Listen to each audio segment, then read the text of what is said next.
बुधवार को नंदीग्राम में चुनाव प्रचार के दौरान ममता बनर्जी के पैर में चोट आई है।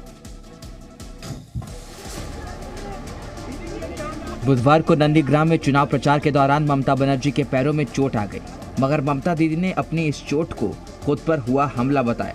दरअसल ममता बनर्जी एक मंदिर में पूजा करने के बाद बिरुलिया अंचल से निकलने वाली थी। ममता बनर्जी ने बताया कि जब वो गाड़ी में बैठने जा रही थी तब कुछ लोगों ने पीछे से धक्का मारा और उनकी गाड़ी के दरवाजे में उनका पैर आ गया। ममता का आरोप है कि इस दौरान 4 से 5 घंटे तक कोई पुलिस वाला वहां मौजूद नहीं था।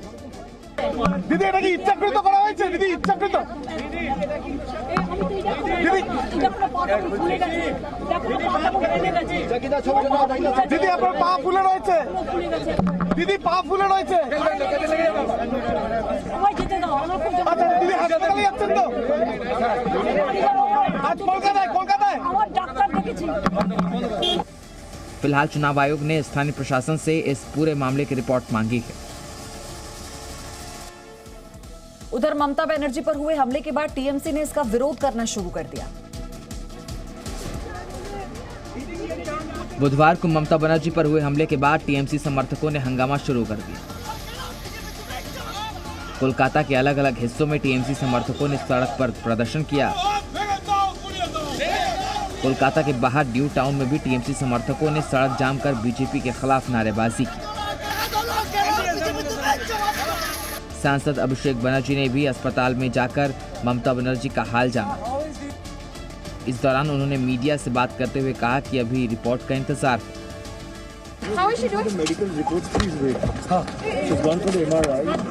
There's a grave injury. She has suffered a major crack.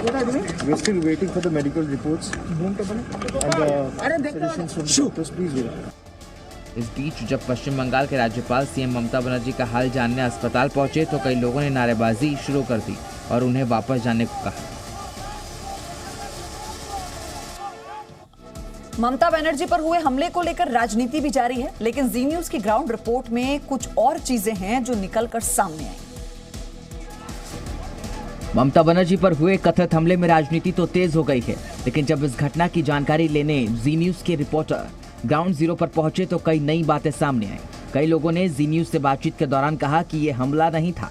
नहीं रहेगा, हम लोग वो ऊपर से देख रहा हूँ जे दीदी का गाड़ी ममता पीसी का गाड़ी इधर आएगा तो आज का वो उन मानुष को सम्मान देगा, आएगा हाथ जोड़ेगा, इधर आएगा तो गाड़ी क्या हुआ इधर डर गया का गाड़ी डोर खुल गया, गाड़ी डोर खुल गया तो इधर धक्का लगे जाएगा, डोर धक्का लगेगा का अब डोर रिटर्न आया इसका बाद उसका बुक में एक पा में लगा दिएगा, ठीक है, वो उसका पा और बुक में चोट लगा।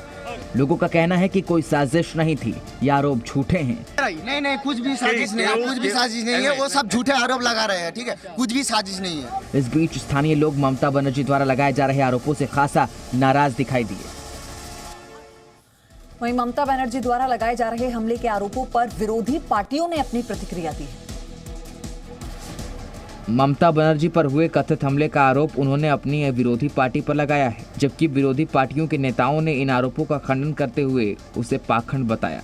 सरासर एक सियासी पखंड, ये सियासी पखंडी करने में माहिर है और चुनाव की पहले जब उन्हें ये महसूस हो रही है कि नंदीग्राम में उनके लिए मुश्किलें बढ़ रहे हैं तो उन्होंने ये सोचा कि अभी एक नोटों की जरूरत है, ये पखंडी की जरूरत होती है, तो इसलिए पखंड किया जाता है। केंद्रीय मंत्री पीयूष गोयल ने कहा कि ममता दीदी बौखला गई हैं और ये सब एक हारे हुए नेता की निशानी है। बौखला गई है हमारी दीदी, ये सब साइंस है of a defeated party and a defeated candidate. BJP महासचिव कैलाश विजयवर्गीय ने जी न्यूज से फोन पर बातचीत के दौरान कहा कि मैं नहीं समझता कि बंगाल के अंदर किसी की भी हिम्मत हो जाए कि ममता जी को आंख उठाकर देखे।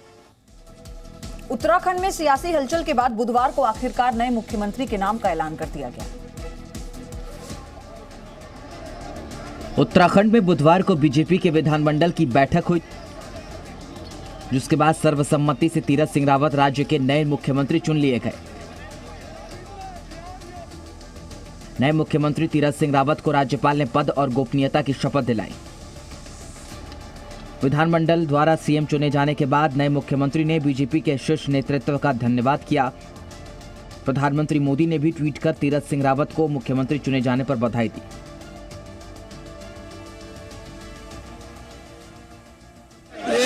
मैं अपने आदरणीय प्रधानमंत्री जी, राष्ट्रीय अध्यक्ष जी और गृह मंत्री जी का धन्यवाद करना चाहूँ, केंद्रीय नेतृत्व का, जिन्होंने मुझे पदभार दिया है। ऐसा विश्वास किया, एक छोटे से कार्यकर्ता को गांव से आया हुआ, कल्पना नहीं की थी कभी मैंने कि इस तरह का यहां तक होगा। मेरा है कि ये जनता के विश्वास पर पूरा खरा उतरने का प्रयास करेंगे। हरियाणा में मनोहर सरकार पर आया अविश्वास प्रस्ताव का संकट आखिरकार टल गया। हरियाणा विधानसभा में बीजेपी के खिलाफ बुधवार को आए अविश्वास प्रस्ताव का खतरा अब टल गया है। विपक्षी पार्टी कांग्रेस ने अविश्वास प्रस्ताव लाया और सरकार के पक्ष में 55 वोट पड़े, जबकि 32 विधायकों ने सरकार के खिलाफ वोट किए। अविश्वास प्रस्ताव टेस्ट पास करने के बाद हरियाणा के सीएम मनोहर लाल ने कांग्रेस पर कटाक्ष किया। हमें तो इतना पता है कि ये अविश्वास की जो कार्यशैली है कांग्रेस की, ये कांग्रेस को लाभ नहीं देने वाली कभी भी। विश्वास ही जो है वो लाभ देगा। उधर विपक्ष के नेता और हरियाणा के पूर्व सीएम भूपेंद्र सिंह हुड्डा का कहना था कि सीक्रेट वोटिंग होती तो सरकार चली जाती। ये हमने दिखाना था, बहुत सारे चेहरे बेनकाब हुए।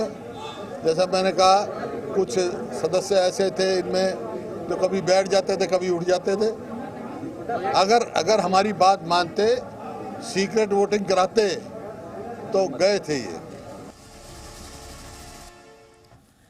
केरल में विधानसभा चुनावों से पहले बुधवार को कांग्रेस पार्टी को एक बड़ा झटका लगा।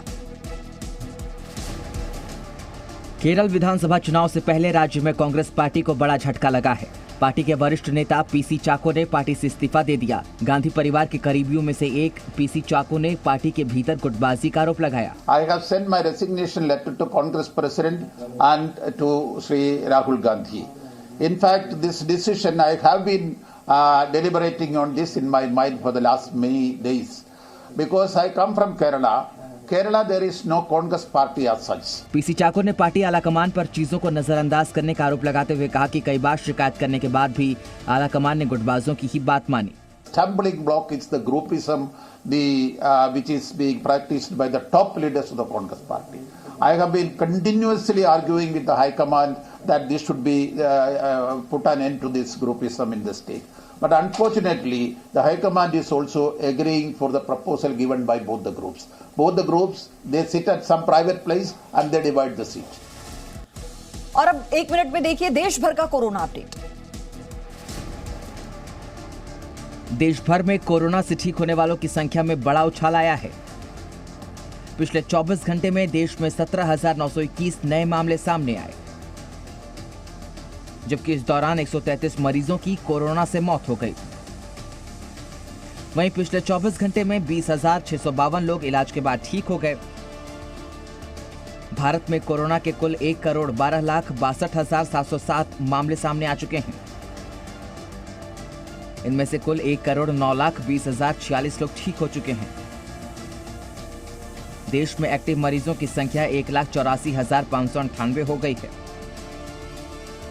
जबकि अब तक भारत में कोरोना से कुल 1,58,063 मौतें हो चुकी हैं। देश का रिकवरी रेट 96% से ज्यादा है, जबकि मृत्यु दर 1.5% से कम है।